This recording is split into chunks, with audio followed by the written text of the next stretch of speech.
네, 성도 여러분 안녕하십니까? 네, 사랑합니다. 우리 남성들도 저렇게 고운 목소리가 나올 수 있구나, 그런 증거를 댈 수 있는 그런 찬양인 것 같아요. 너무나도 아주 감동적인 찬양이었습니다. 감사합니다. 오늘 저는 이제 선악의 대쟁투사 새로운 국면으로 좀 들어가겠습니다. 이제까지 40여 번의 그 선악의 대쟁투사를 공부를 했습니다.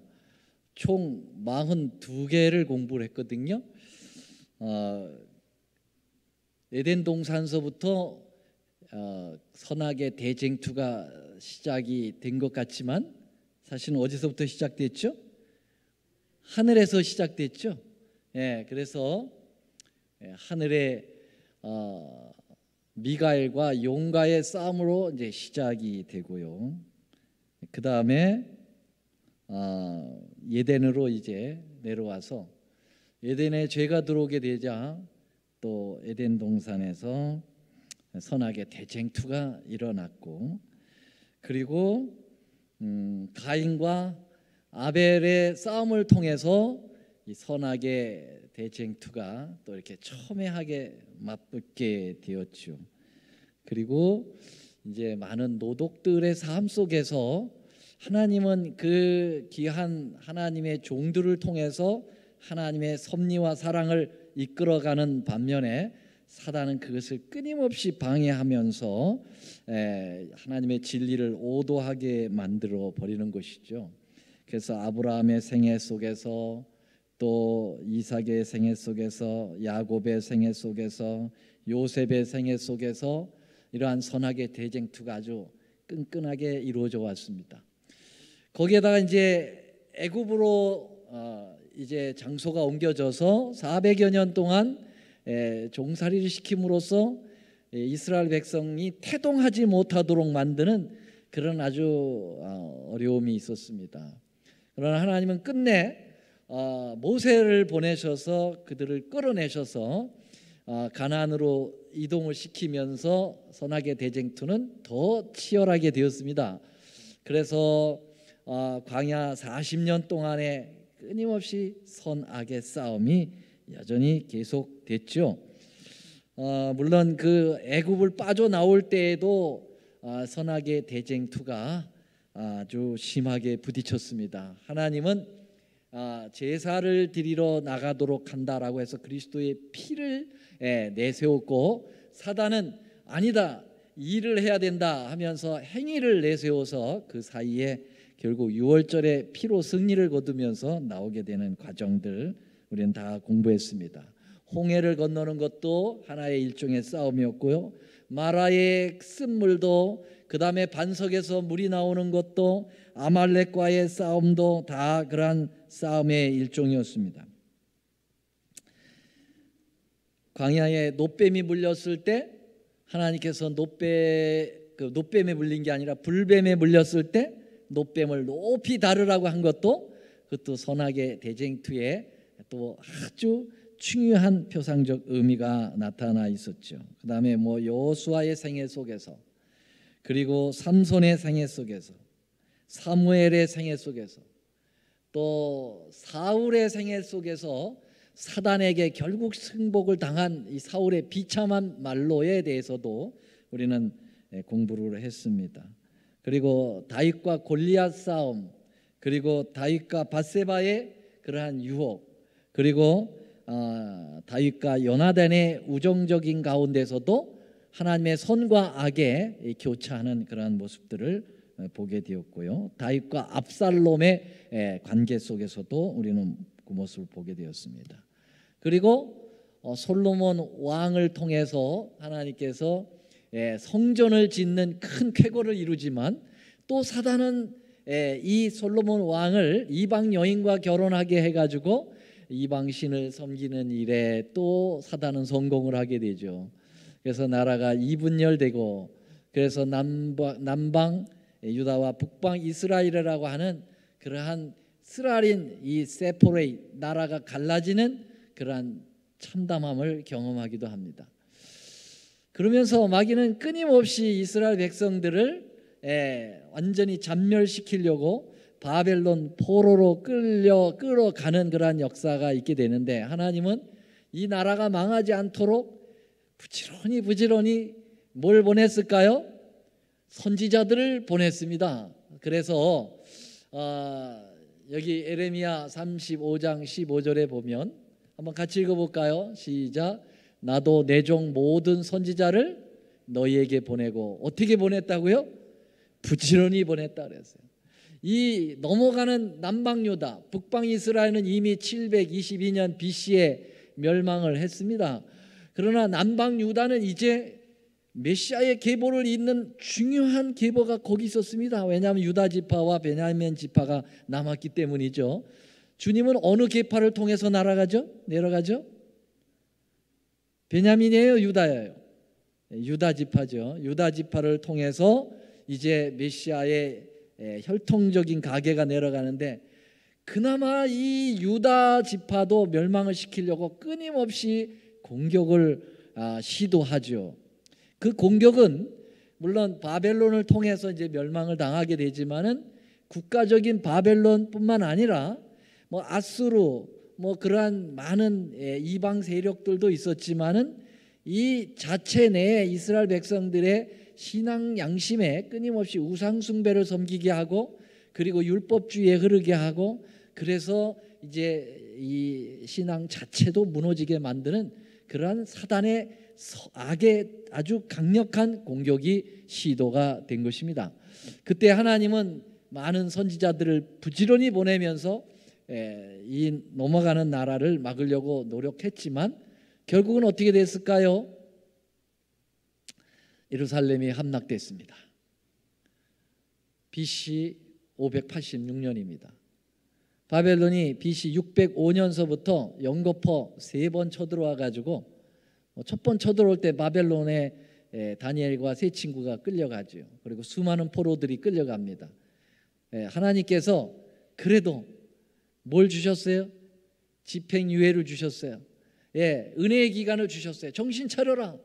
정신 차리지 않으면 또 바벨론이 쳐들어온다. 그런데 끝내 정신을 안 차리고 우상 숭배와 그리고 하나님 말을 지긋지긋하게 듣지 않더니만 586년에 결국 멸망합니다.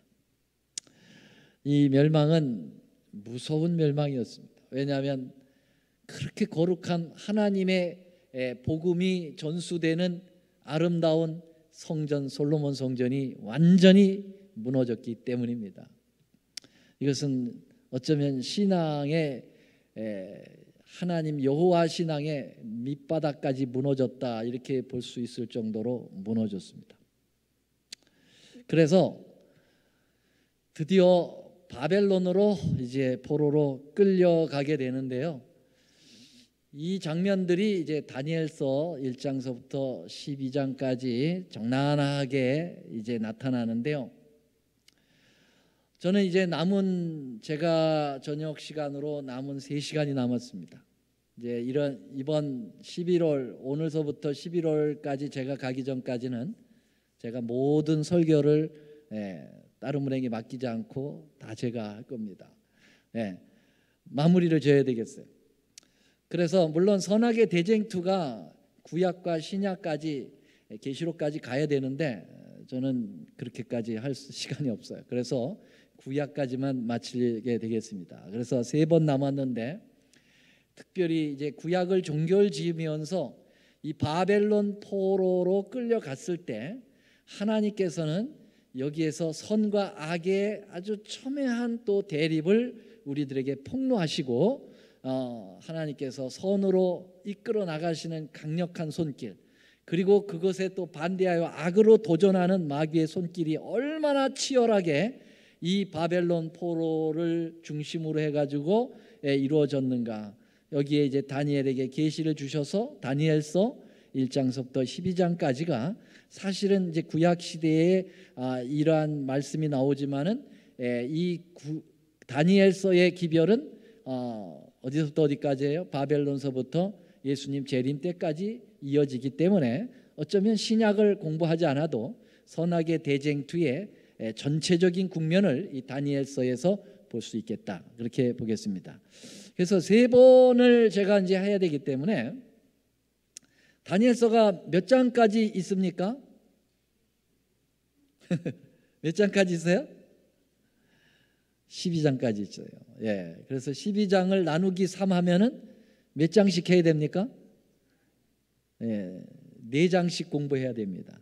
그래서 오늘은 1장서부터 4장, 그리고 다음에는 5장서부터 몇 장까지요?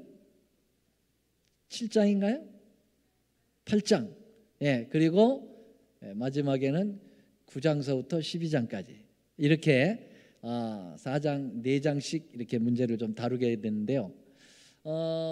이 특별히 다니엘서는 여러분들이 뭐 너무나도 많이 접했던 부분이지만 저는 이번에 다룰 다니엘서는 뭐라고요?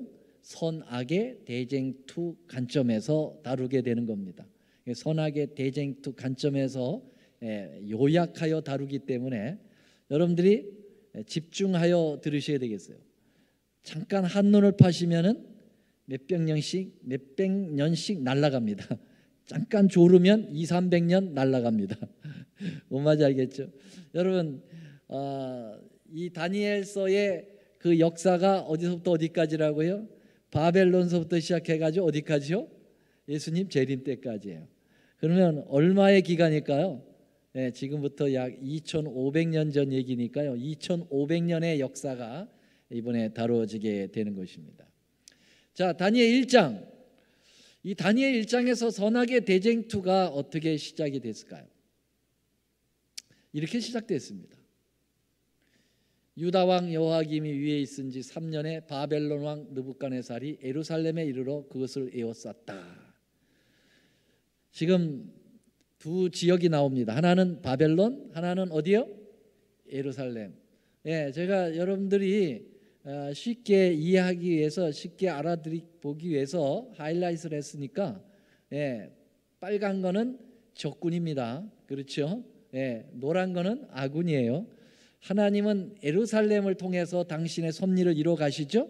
예, 그것은 바벨론 당시뿐만 아니라 그 이후로 계속되고, 결국 우리가 구원받을 때까지 새 예루살렘 성, 그것까지 연결되는 거죠. 근데 이 바벨론은 바벨탑서부터 시작해서 고대 바빌로니아, 그 다음에 현대 바벨론.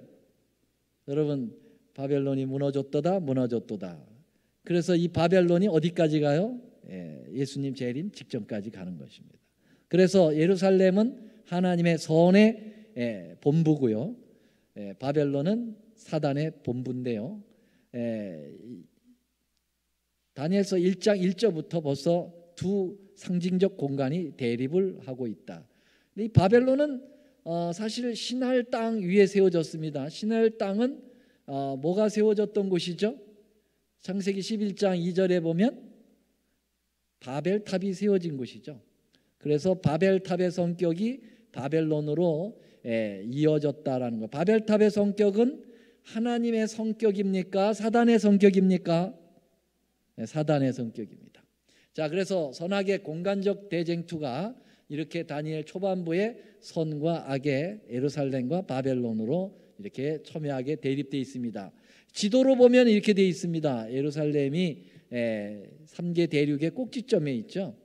에집트, 아프리카, 그 다음에 유럽, 아시아, 이게 3대 대륙이 만나는 가장 중심, 지구의 중심에다가 하나님께서 본부를 딱 차렸더니 마귀가 그 옆에다가 또 본부를 차려놓고 끊임없이 이스라엘을 바벨론으로 끌고 가고, 하나님은 바벨론에서 예루살렘으로 끌고 오면 사단은 어떻게든지 예루살렘에서 바벨론으로 끌고 가고, 이게 이제 아브라함서부터 시작해서 바벨론 70년 포로, 그리고 여러분 현대 바벨론과 현대 이스라엘 백성들 사이에 이루어지는 그런 공간적 싸움이었다, 이렇게 볼 수 있겠습니다. 자, 바벨론 1장에서 이스라엘 백성들을 끌고 간 이 바벨론 당국에서 사단의 정치죠. 사단의 정부인데 어떻게든지 바벨론 그 이스라엘의 하나님의 신앙을 그 머리에서 빼버리고 바벨론 신앙으로 세뇌시키려고 노력을 했던 거예요. 첫 번째 교육을 통한 바벨론화죠. 교육은 굉장히 무서운 겁니다. 여러분, 하나님도 교육을 굉장히 중시하고요, 사단도 교육을 굉장히 중시합니다. 그래서 우리 재림교회는 특별히 예언의 신 가운데 교육이라고 하는 책도 있어요. 에듀케이션, 굉장히 중요합니다. 이 교육을 통해서, 그래서 마귀가 그들에게 갈대아 학문을 가르치게 했다. 교육이죠. 에듀케이션입니다. 그래서 갈대아 학문이라는 것은 바로 바벨론 학문인데요, 바벨론 학문이라는 것은 인본주의 학문이고 사단 정신을 가르치게 한 것이죠. 자, 교육을 통해서 이렇게 공격이 왔고요. 그래서 이 교육이라고 하는 것이 얼마나 중요한 것인가를 교육 40쪽에는 이렇게 얘기했습니다. 교육하는 일과 구속하는 일은 결국의 의미에 있어서는 동일한 것이니 이는 교육하는 일도 구속하는 일과 마찬가지다. 그래서 교육과 구속을 같이 보았습니다. 그만큼 중요한 것입니다. 자, 그러니까 마귀가 이 교육 가지고 열심히 공격을 하겠죠. 그래서 하나님은 이 교육 중에 우리에게 탁월한 교육을 무슨 교육을 했습니까? 무슨 교육? 무슨 교육? 삼육교육. 이 삼육교육은 지덕체, 멘탈, 스피리추얼, 피지컬. 그래서 전인교육이죠. 이 교육을 시켰고요. 사단도 나름대로 사단 바벨론 삼육교육이 있습니다. 바벨론은 지덕체를 또 가리키는데요, 지는 오직 지적 능력만 강조합니다. 그래서 공부 잘하라, 공부 잘해라, 그것을 얘기합니다. 이 하나님의 그 삼육의 지는요, 그런 지혜가 아니에요. 진정한 하나님께서 주시는 하늘의 지혜를 얘기하는 거하고 다르죠. 여기 덕은 하나님 없는 교육, 잘못된 과학으로 창조주를 부인하는 이런 진화론 같은 그런 걸 공부하게 하고요. 하나님의 삼육교육 중에 체는 스포츠가 아니라 뭐라고 그랬어요? 노작교육. 우리가 노동을 통해서, 일을 통해서 배우는 건데 사단은 이 체육을 강조하면서 경쟁 원리, 스포츠로 일그러진 체육. 그래서 완전히 이 스포츠에 완전히 중독화되도록 만들어 버렸죠. 자, 두 번째는 식생활을 통한 바벨론화입니다. 사단은요, 교육뿐만 아니라 먹는 걸 통해 가지고 이스라엘의 정신을 뺏어 버렸어요. 오늘날도 마찬가지입니다. 이 먹는 걸 잘못 먹으면 어떻게 될까요? 비행이 됩니다. 비행이라는 건 날아간다는 얘기 아니라 그래서 청소년들 패스트푸드 많이 먹이고 이런 그 아주 고 단백질 많이 먹이고 그러면은 비행 청소년이 돼요.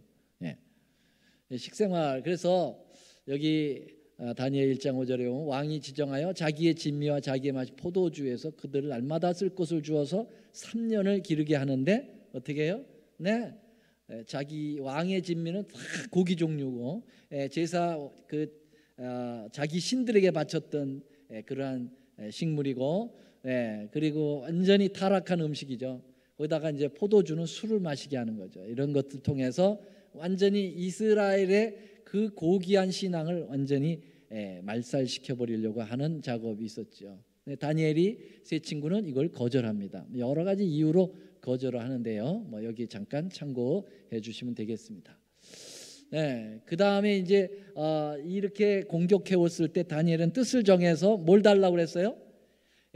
우리는 채식을 먹게 해주시오. 우리는 베지테리언입니다. 그리고 술 대신 물을 주세요. 맑은 물. 그래서 좋은 영양과 그리고 물을 먹으면서 뭘 한 겁니까? 오늘날에 뉴스타트를 한 겁니다. 그래서 뉴스타트의 제일 효시가 누굴까요? 다니엘과 세 친구들이에요. 다니엘과 세 친구들이 이 바벨론 포로로 끌려가서 그 어려운 가운데서도 뉴스타트를 실시해서 결과는 어떻게 됐을까요?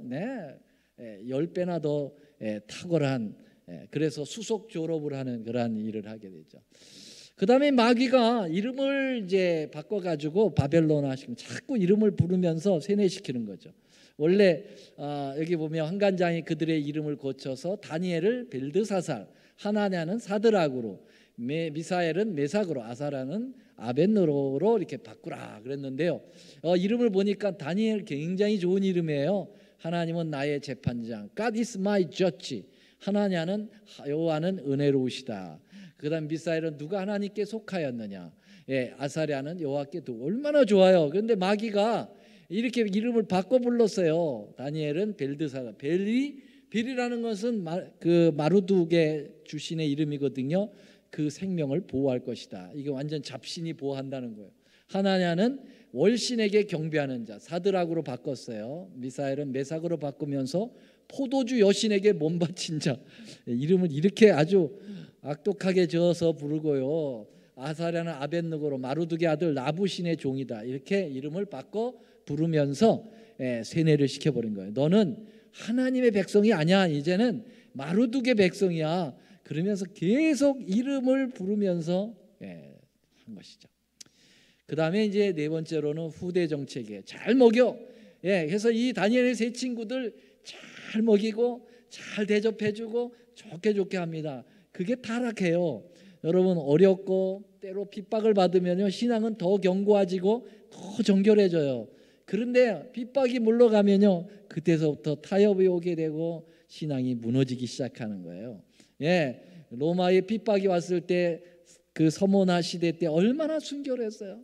여러분, 신앙은 한다는 것은 생명을 버릴 만큼 그만큼 각오를 하고 하니까 얼마나 정말 신앙이 단단해졌었겠어요. 그러나 이제 막 서모나 시대가 지나가고 보가모 시대가 오니까 막 교회가 말이죠, 완전히 후대의 번영을 누리게 되었어요. 그래서 막 침례 받으면요, 세마포 선물로 주죠, 부역 빼주죠, 병역 빼주죠, 막 이러면서 성직자들에게 막 특혜를 주면서 막, 그러니까 예수 안 믿는 사람이 없어. 막 몰려드는데 결국은 거기서 발생한 게 로만 캐토릭이고 타락한 종교가 혼잡한 교회가 나왔다는 거죠. 그래서 여러분, 평안하다 안전하다가 그렇게 좋은 건 아니에요. 예전에 홍콩의 그리스도인하고 중공의 그리스도인이 어떻게 비밀리에 만났는데 어떻게 한다고 그래요? 서로 이제 기도한다고 그래요. 근데 이제 그 홍콩에 있는 사람들이 뭐라 하냐면, 당신들 위해서 우리는 정말 마음을 졸여가면서 기도합니다. 얼마나 공산 치하에서 신앙하기가 얼마나 어려워요. 그랬더니 중공에서 신앙하는, 지하에서 신앙하는 사람들이 노 우린 걱정하지 마세요. 우리는 정말 신실하게 신앙하고 있어요. 우리는 사실 홍콩에 사시는 우리 그리스도인들에서 너무 염려되어서 기도합니다. 그 자유 물결 속에서 신앙 지키기가 얼마나 어렵습니까? 그러죠. 사실 그렇습니다. 오늘날 신앙 지키기 정말 어렵습니다. 왜요? 잘 먹고 잘 사니까. 예수 없어도 다 사는 것 같잖아요. 그렇죠? 그래서 하늘나라 필요 없어요. 이렇게 돼버리는 거예요. 예수님 필요 없어요. 이러다가 진도 못 나가겠네. 다니엘의 의지를 가졌습니다. 다니엘이 이러한 공격으로부터, 악의 공격으로부터 다니엘은 뭘 정했다고요? 뜻을 정했어요. 여러분, 우리도 뜻을 정해야 돼요. 뜻을 정하지 않으면 물결에 흘러가 버리고 말 것입니다. 우리는요, 탕류에 거슬러 올라가는 뭐가 돼요? 송사리가 돼야 돼요. 송사리는 뜻이 있어요. 그런데 뜻 없는 집채, 나무, 뿌리 뽑힌 나무, 이런 것들은요, 탕류에 다 떠내려갑니다. 그런데 여러분, 홍수에 유독히 거슬러 올라가는 게 있어요. 요만한 총사리가 거슬러 올라가더라고요. 신앙의 생명이 있는 거죠. 오늘날요, 지금 다 떠내려가고 있어요. 다 떠내려가고 있어요. 보세요, 교회가 텅텅 빕니다. 왜 교회가 비어야 되는지 난 이해가 할 수가 없어요. 왜 금요일은 교회 안 나오고 안식일은 나와야 되죠? 이해를 못합니다. 탕류에 흘리지 마세요, 여러분. 성전에 모이기를 기뻐하라고 그랬잖아요. 모이기를 여러분 더디하지 말고 어떤 사람의 습관처럼 하지 말라고 그랬잖아요. 여러분, 성전에 나와야 돼요. 다니엘 1장 14, 15절, 그가 그들의 말을 쫓아 열흘을 시험하더라. 열흘 후에 그들의 얼굴이 아름답고 살이 더욱 윤택하더라. 승리입니다. 결국은 선이 승리하도록 하나님께서 이끄십니다. 그래서 그들이 결국은 대승을 거둡니다. 다니엘 2장, 다니엘 2장 여러분 잘 아시죠? 다니엘 2장은 이제 1장에서 그 바벨론에 의해서 예루살렘이 포위를 당하죠. 그렇죠? 예. 그런데 2장에서는 하나님 반격에 나섭니다. 하나님이 이번에는 바벨론을 포위하십니다. 뭘로 포위할까요? 군대로? 꿈으로 포위했어요. 꿈이라는 건 뭐일까요? 계시입니다. 하나님의 위로 내리시는 계시로 바벨론을 딱 포위합니다. 바벨론의 왕 느부갓네살이 이 하나님의 계시에 꼼짝 못하고 하나님의 역사적인 그러한 놀라운 섭리에 그는 굴복하고 마는 거지요. 그래서 이거 보세요. 다니엘 1장 1절에는 바벨론 왕이 예루살렘을 에워쌌습니다. 그러나 다니엘 2장 1절에는 하나님의 선이 계시를 통해서 느부갓네살을 꼼짝없이 포로로 딱 에워쌉니다. 여러분 성경 그 하나님이 하나님일 수밖에 없는 세 가지 요소가 있어요. 나 외에 다른 신이 없다, 나만 하나님이다라고 주장하면서 그 당위성의 이유를 댄 게 뭡니까? 첫째는 창조예요. 창조주만이 하나님이라는 거예요. 여기 나오죠? 내가 창조했다, 조성했다. 그렇기 때문에 나는 나 외에 다른 신이 없는 거야. 그렇게 얘기했어요. 두 번째로는 구원입니다. 내가 구원자다. 그렇기 때문에 나 외에 다른 신이 없어. 딱 이렇게 나와요. 세 번째는 뭘까요? 세 번째는 나는 종말을 처음부터 구했다. 예언하는 하나님이에요. 미래를 내다보는 하나님만이 진짜 하나님이에요. 왜냐하면 인간들은, 잡신들은 미래를 내다보지 못합니다. 오직 하나님만 미래를 내다보세요. 그래서 예언하는 하나님만이 진짜 하나님이에요. 그래서 지금 느부갓네살에게 완전히 꿈을 통해서 계시를 주고 그 계시가 하나님으로부터 왔다고 하는 것, 그리고 하나님은 바벨론서부터 지상 마지막 재림 때까지 2500년의 역사를 미리 쫙 예언해 놨다고 하는 사실을 이야기하면서 하나님의 살아계심을 바벨론에 완전히 각인시키는 역사가 다니엘 2장입니다. 그래서 마귀는 말이죠, 이 하나님의 꿈의 이 포위를 풀어보려고 바벨론의 그 유명한 박사들을 다 데려다가 이 꿈을 해봉해서 하나님을 능가해 보려고 했지만 실패했어요, 안 했어요? 했어요, 안 했어요? 대답 안 하면 계속 저도 했어요, 안 했어요? 했죠. 예. 그래서 이들이 패배했어요. 뭐라고 그랬냐면, 와, 이거 우리 뭘 알지 못합니다. 이거는요, 신들 외에는 왕 앞에 보일 자가 없다. 그 신이 누구예요? 하나님 외에는 보일 자가 없다. 그래서 기밥했어요. 항복했어요. 그래서 하나님께서 이 모든 세상에 미련한 지혜를 다 깨트려 버리시는 거죠. 다니엘이 이제 여기 나타나게 되고, 다니엘이 드디어 하나님부터 계시를 받게 되고, 이것을 왕에게 가서 이야기하는데요. 여기서 아주 중요한 선의 덕목을 보게 됩니다. 여러분, 다니엘이 이제 왕에게 가서 내가 그 꿈을 해석하겠다라고 하고 이제 돌아왔는데, 다니엘은 뭘 믿고 그렇게 했다고요? 뭘 믿었을까? 하나님을 믿었겠죠. 하나님이 분명히 내게 가르쳐 주실 거야. 그리고 돌아왔는데 여기 참 재밌어요. 다니엘이 친구들을 불러가지고 기도회를 하잖아요. 기도회 하는데 여기 노란 글씨를 한번 같이 읽어봅시다. 시작. 자기 다니엘과 동무들의 바벨론의 다른 박사와 함께 죽임을 당치 않게 하시기를 그들로 구하게 하니라. 이게 무슨 뜻이에요? 여러분, 다니엘은요, 이 그룹 기도를 이제 하면서 이 중요한 이 문제를 해결하기 위하여 기도회를 하면서 자기들만 살려고 기도한 게 아니고, 심지어는 누구도 살게 하였다고 했어요. 바벨론의 다른 박사. 여러분, 바벨론 박사들은 완전히 하나님 안 믿고 마귀의 종들이에요.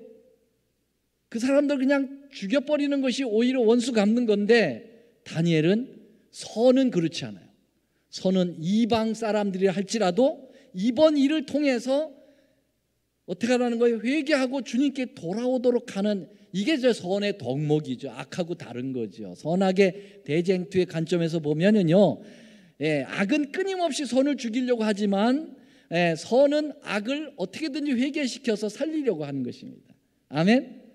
네, 하나님은 죄만 미워하시지 죄인은 사랑하시는 것입니다. 그래서 여러분 여기 보세요. 이 큰 성읍 니느웨는 완전 이방 중에 이방 나라거든요. 요나를 통해서 그 사람들 구원하려고 복음 전하고 있잖아요. 그래서 하나님의 그 선의 모습을 보여준 겁니다. 자, 그래서 드디어 꿈이 쫙 나타나죠. 정금으로 되어 있고 가슴은 은으로 되어 있고 동철. 자, 드디어 왕에게 가서 꿈을 해석해 줍니다. 왕은 곧 금머리는 바벨론입니다. 그리고 그 후에 은이 나오는데, 은은 왕보다 못한 나라인데 그 나라가 일어나서 당신 나라를 칠 겁니다. 그게 바로 메데 페르시아라고 하는 것이 입증이 됐고요. 그 다음에 셋째로는 놋과 같은 나라가 일어날 겁니다. 이 놋은 바로 헬라 그리스였죠. 그리고 놋이 지나간 다음에는 철 같은 나라가 일어날 겁니다. 그 철나라는 로마였죠. 그래서 정말 동로마 서로마처럼 이렇게 두 다리로 철의 로마가 존재해 왔습니다. 얼마나 분명한지, 완전히 아직도 이루어지지 않은 일이지만은 느부갓네살이 그냥 입이 딱 벌려가지고 와, 감동을 받아요. 여러분, 느부갓네살이 감동을 받는데 우리는 더 감동 받아야 되겠어요, 안 받아야 되겠어요? 우리는요, 이미 그 예언한 것이 다 과거에 들어맞았다고 하는 것을 역사에서 다 공부한 사람이기 때문에, 저는요 다니엘 2장 공부하고요 뿅 갔어요. 정말 완전히 하나님의 말씀은 틀림없다. 이 하나님은 진짜 살아계시다는 걸 저는 확신하고, 그때서부터 저는 예수님을 확실히 믿기 시작한 겁니다. 이게 대단한 거죠. 어쩌면 하나만 이렇게 맞아도 굉장히 한 건데, 이거는 사사건건 다 맞는 거예요. 역사가 처음부터 끝까지 쫙쫙 맞아가는데 이걸 어떻게 부인할 수 있느냐고요. 그 나라가 이제 로마 다음에 나누어진다고 그랬는데요, 이렇게 진짜 로마가 나누어졌어요. 그리고서 로마 이후에는 합하여지지 않는다고 그랬는데요, 정말 그래요. 로마까지는 통일 왕국이 이루어졌지만 로마 이후로는 유럽이 계속 분열된 상태로 이렇게 오늘날까지 와 있잖아요. 영국, 프랑스, 독일, 포르투갈, 이거 다 지금까지 와 있잖아요. 그래요. 인종은 서로 섞일 것이지만 피차에 합하지 않는다고 그랬잖아요. 피는 다 섞였어요. 다 이게 기가 막히게 이 계시가 이루어졌어요. 마지막은 뭐가 온다는 거예요? 뜨인 돌이 온다는 거죠. 여러분, 뜨인 돌이라는 거는요 살아있는 돌이에요. 이 뜨인 돌이 누구에 의해서 이렇게 받쳐진 것도 아니고 끈으로 매단 것도 아니고 자기가 스스로 하늘로부터 내려와 가지고 이 신상에 발을 친다고 그랬는데요, 그건 뭘 의미합니까? 살아있는 돌이라는 거죠. 여러분, 바벨론이 금으로 상징됐다고 하면, 메데 페르시아가 은으로 상징되었다고 하면, 여러분 이 돌도 그냥 운석이 아니고요, 하늘로부터 내려오는 이 돌도 상징이에요. 그러면 상징은 풀어야 돼요. 뭘로 풀어야 돼요? 성경으로 풀어야 되죠. 그래서 여러분, 이것이 한 나라로 세워지는 하나의 기점이 된다고 얘기하고 있습니다. 이렇게 풉니다. 시작. 사람에게는 버림바가 되었으나 하나님께는 택하심을 입은 보배로운 산돌은 살아있는 돌이에요. 영어로 living stone, 살아있는 돌. 누구라고 그랬어요? 예수예요. 그러니까 예수님이 하늘로부터 내려오면서 이 모든 지구의 2500년의 역사를 끝내신다라고 하는 것을 예언을 했고, 여기에 바벨론이 완전히 하나님의 앞에 굴복을 하고 마는 상황이 되었습니다. 정말 돌이 내려와요. 보세요. 저는 건들지도 않는데 자기가 내려오잖아요. 그렇죠? 근데 이 돌이 가만히 보니까 그 안에 누가 계세요? 그분이 예수님이 산 돌이시죠. 그래서 예수님께서 이 땅에 재림하시는 역사가 다니엘 2장에 나타나면서 종결이 되는 거죠.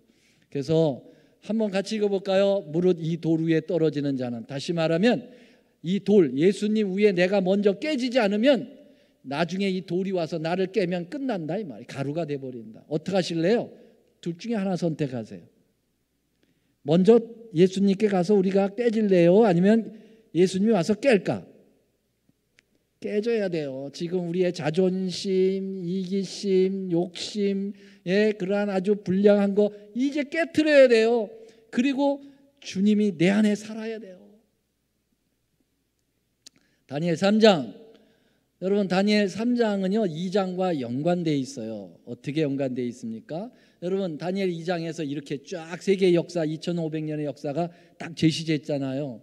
그런데 느부갓네살이 이 다니엘의 꿈 해몽을 듣고 기가 막히다, 기가 막혀, 니네 하나님 진짜 하나님이다라고 굴복을 했는데, 굴복하고 나서 자꾸 그가 고민이 되는 거예요. 왜냐하면은 내 금나라가 바벨론이 은나라에게 망한다고? 아, 이거 기분 굉장히 자존심 상하네.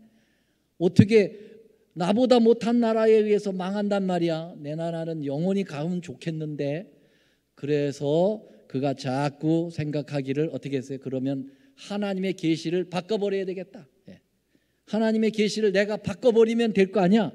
이게 바로 사단이, 악이 선에 도전하는 선악의 대쟁투의 모습입니다. 뭐냐면 하나님의 계시를 자꾸 엉뚱하게 바꾸는 거예요. 인간적 해석으로. 오늘날 그게 얼마나 많습니까? 다니엘서 요한계시록 공부하면서 말이죠, 일반 개신교회는 엉터리로 해석을 하면서 막 자기들이 인간의 의견을 갖다 막 집어넣어가지고 성경이 푸는 게 아니라, 그래서 성경을 막 왜곡해 풀어버리죠. 이게 바로 느부갓네살이 했던 똑같은 악의 행태입니다. 그래서 그러면 어떻게 하면 좋을까? 화려한 푸닥거리를 해야 되겠다. 어떻게 해요? 이 금담에는 은이 온다고 그랬고, 은담에는 동이 온다고 그랬고, 동담에는 철이 온다고 그랬는데, 그러면은 이 신상하고 똑같이 만들어 가지고 이 머리끝서부터 발끝까지 내 나라 금으로 다 만들면은 은이 못 이길 거 아니냐. 이런 아주 인간적인 육적인 생각으로 선을 도전한 것이죠. 그래서 이거 보세요. 이렇게 완전히 전체를 다 금으로 만들어 버린 거죠. 그리고 거기다 절을 시켜 버리는 거죠. 이 절을 시킨 건 뭐예요? 강제 절을 시키는 거죠. 강제로 숭배를 시키는 거죠. 근데 여기에 숫자도 보면 완전 마귀적이에요. 60규빗, 6규빗 그래가지고 6은 마귀가 좋아하는 숫자니까. 그래서 드디어 다니엘 세 친구 절하지 않고 끌려왔죠. 강제로 누구든지 절하지 않으면 풀무불에 집어넣겠다고 하는데 하지 않았죠. 근데 여기서 바로 선과 악의 중요한 신학적인 이슈가 여기에 선악으로 딱 부딪힙니다. 그건 뭐냐면은 이 다니엘의 세 친구는 그리 아니하실지라도 라는 것입니다. 그건 뭐냐면은 전적인 하나님을 믿는 믿음으로 나가겠다는 거예요. 우리가 이 풀무불에 빠져서 영원히 타서 죽을지라도 우리는 하나님께 뭐 하지 않겠다는 거예요? 네? 이 신상에게 절하지 않겠다. 죽일 테면 죽여라. 이걸 갖다가 따라서 했어요. 신앙의 막가파. 이건 신앙의 막가파야. 여러분, 이 살인마들도 막가파가 있는데 신앙의 막가파가 있어요. 이거는요, 생명을 거는 거예요. 여러분, 우리가 신앙하려면요, 생명을 걸어야 돼요. 오늘날 왜 이게 안 되는지 아세요? 과거에 왜 많은 신실한 그 로마 시대 때 순교자들이 나왔는지 아세요? 그 사람들은 생명을 걸고 신앙했어요. 여러분, 재림 때에도 생명 걸지 않으면요 다 떨어집니다. 여러분, 생명 걸어야 돼요. 생명. 그래서 히브리서에 피 흘리기까지 싸우라고 그랬어요. 여러분, 구원이라는 것은 생명을 걸 필요가 있어요. 생명을 걸어야 돼요. 이 사람도 생명 걸었어요. 그게 바로 뭐냐? 그게 믿음으로 말미암아 읍니다. 여러분, 어떤 조건이 아니에요. 하나님하고 거래하지 않아요. 하나님이 나에게 축복 안 줘도, 나에게 물질적인 축복 안 줘도, 나를 당장 오늘 병 걸린다 하더라도, 나에게 사업 망하게 하더라도 나는 하나님을 그대로 믿고 따라가겠다. 이게 신앙이지. 축복 주면 나 예수님 잘 믿고, 그리고 나 어렵게 하면 나 안 믿고, 그건 무슨 신앙이에요? 그건 장사꾼이지. 거래하는 거지. 이 친구들 거래 안 했습니다. 생명 걸었습니다. 그랬더니 누가 오셨어요? 예수님 오셨어요. 이렇게 생명 걸 때 예수님이 옵니다. 맞아요? 예수님 오십니다. 예.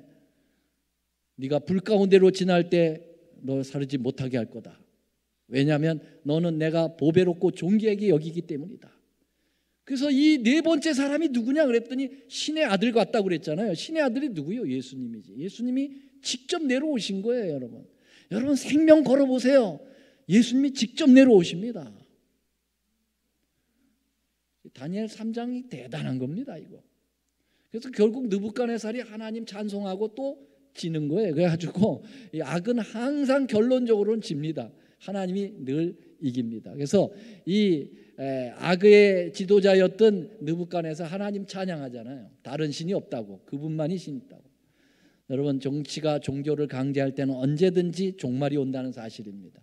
지금 이건 뭐냐면은 느부갓네살이라고 하는 정치적 군주가 이렇게 우상을 만들어 놓고 경배를 시키는 종교를 강행시킨다는 거죠. 여러분 이 사실은요, 이게 계속되고 있습니다. 어떻게 해요? 발락과 발람도 그래요. 발락은 모압 왕이에요. 발람은 거짓 선지자죠. 선지자였어요. 하나님의 선지자였어요. 그런데 이 발락과 발람이 짝짝꿍하니까 이 핍박이 오게 되는 거죠. 정치 종교가 야합되면은요 항상 핍박이 오요. 이세벨과 아합, 그리고 이 이세벨하고 아합은 어떤 관계입니까? 부부 관계지만요. 이세벨은 완전히 이교 이방 나라의 그 사제의 딸이에요. 여사제입니다. 이 이세벨도. 그리고 아합은 이스라엘의 왕입니다. 정치적인 왕과 잘못된 종교가 만나니까요, 엉뚱한 저기가 이루어지는 거죠. 이게 마지막 때 이루어지는 거 아닙니까?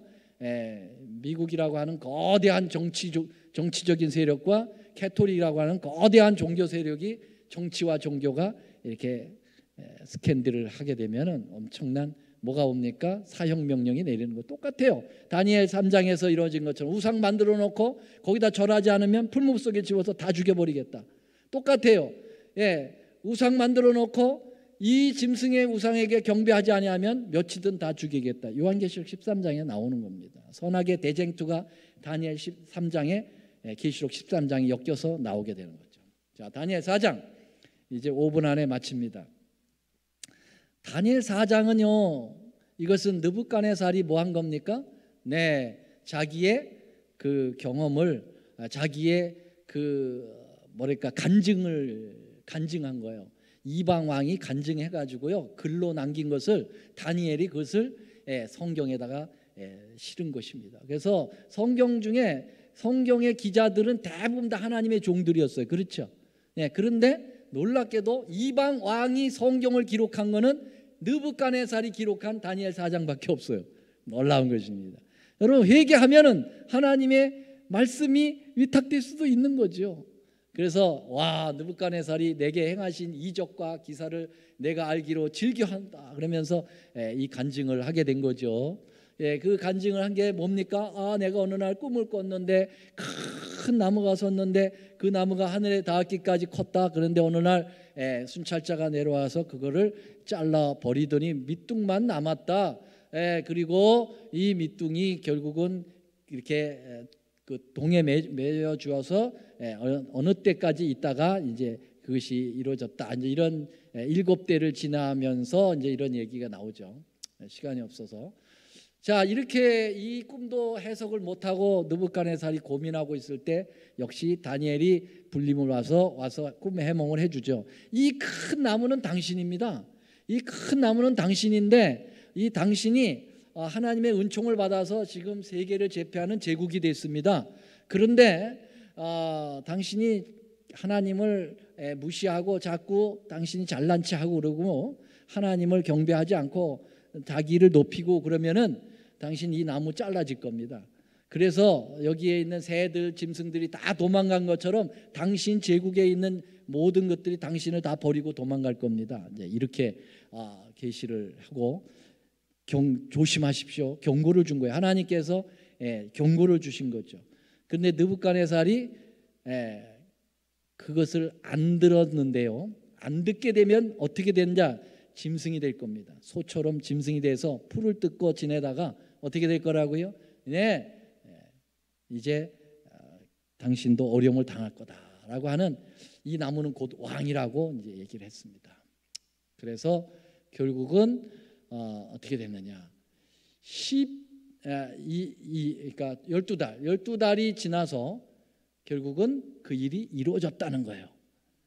느부갓네살이 그랬어요. 내가 그런 경고를 받았으면서도 그게 내게 진짜 이루어졌다. 그 계시가 나한테 이루어졌다. 앞불싸. 후회하는 거죠. 그런데 왜 그렇게 됐느냐? 여기 보면은 12달 동안 집행유예를 줬는데요. 여기 보니까 느부갓네살이 어느 날 바벨론 도성 위를 걸었습니다. 이 옥상 위를 걸으면서 내려다 보니까 와, 자기가 세운 나라가 너무 멋있는 거야. 그래서 나 느부갓네살 왕에게 임하였느니라. 12달이 지난 후에 내가 바벨론 궁 지붕에 거닐세 나 왕이 말하여 가로되 이 큰 바벨론을 내가 능력과 권세로 나의 도성을 삼고 이것을 내 나 하다가 미쳐버렸어요. 여러분, 나는 완전히 마귀의 정신입니다. 마귀는 나 하라는 거예요. 나. 예수님은 뭐라고요? 주님 하라는 거죠. 그러니까 이게 선악의 대쟁투가 여기 다니엘 4장에 또 이렇게 첨예하게, 그래서 죄라고 하는 것의 가운데는 뭐가 들어있다고요? 씬의 가운데는 뭐예요? 아이가 들어있다는 거죠. 아이를 빼야 돼. 그리고 놓아야 돼요. 여기다가 오우를 집어넣어요. 나는 비우면 뭐가 돼요? 선이 됩니다. 하나님의 아들이 되는 거죠. 그래서 자꾸 나를 비워가야 돼요. 느부갓네살이 이렇게 건방을 떨었어요. 건방 떨만 합니다. 나라가 엄청나게 정말 컸었죠. 세계를 지배했었죠. 그런데 그는 많은 하나님으로부터 경고를 받았고 계시를 받았고 많은 하나님으로부터 그렇게 기회를 받았음에도 불구하고 정신을 못 차리고 건방을 떨다가 망해버렸어요. 그래서 이렇게 짐승이 돼버렸어요. 정말 짐승처럼 미쳐버렸어요. 이렇게 짐승처럼 미치는 일들이 종종 있다고 그러죠. 이리처럼 미치는 것 같다 난광이라고 그래요. 리칸트로피. 나는 새다라고 그냥 지붕에서 이렇게 날아 뛰어내려. 진짜 나는 줄 알고. 그 조강, 이게 에비안트로피라고 그러고요.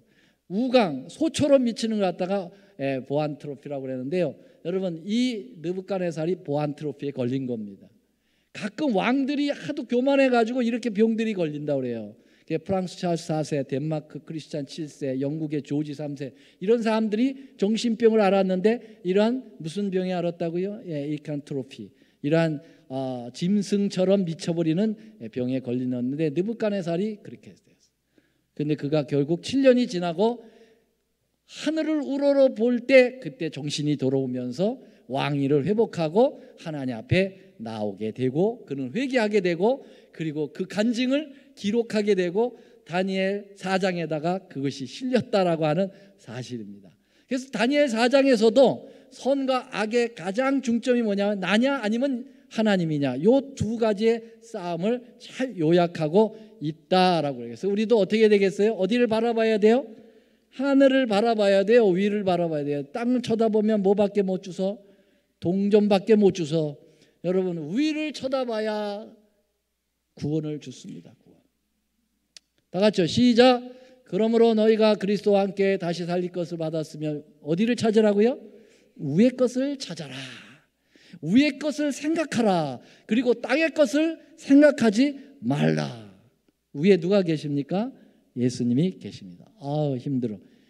4장을 한순간 했더니 숨이 차네요.